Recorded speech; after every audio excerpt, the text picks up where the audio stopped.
Dutch Donald Trump Geert Wilders easily bested in Netherlands election. The Hague, Netherlands. Dutch Prime Minister Mark Rutte on Wednesday was moving toward a dominating parliamentary election victory over anti-Islam lawmaker Geert Wilders, who looked like he failed the year's first litmus test for populism in Europe.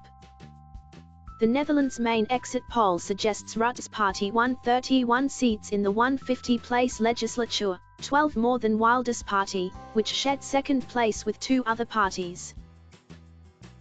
"I am so proud at what has happened and happy that we have been given the trust again by voters," Tamara van Ark, campaign leader of Rutte's Liberal VVD party, said. With France and Germany facing elections in the months ahead, Rutte hoped to slow the momentum of what he called the wrong sort of populism after last year's British vote to leave the European Union and the election of US President Donald Trump. "This is a chance for a big democracy like the Netherlands to make a point to stop this toppling over of the domino stones of populism," Rutte said after voting. Wilders had insisted that whatever the result of Wednesday's election, the kind of populist politics he and others in Europe represent aren't going away. "Rutte has not seen the back of me," Wilders said in a Twitter reaction. Under brilliant skies, the Dutch went to vote in huge numbers, with turnout estimated to have reached at 82%. In a subplot of the elections, the Dutch Labour Party of Eurogroup President Johan Dijsselbloem appeared to have been punished by voters in the election, plunging from 38 seats at the last election to just 9, according to the Ipsos exit poll.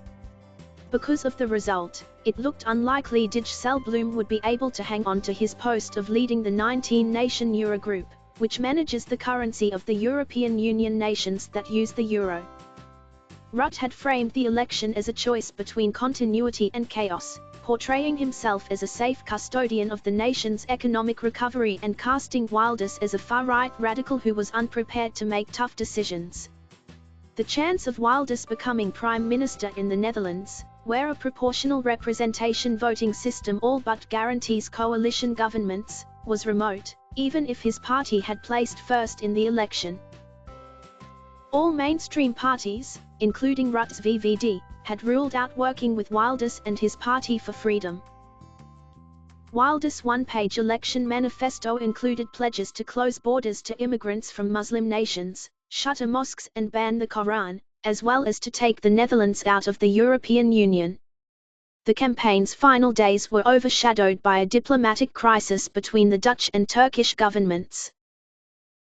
It erupted over the refusal of the Netherlands to let two Turkish government ministers address rallies about a referendum next month that could give Turkey's President Recep Tayyip Erdogan more powers.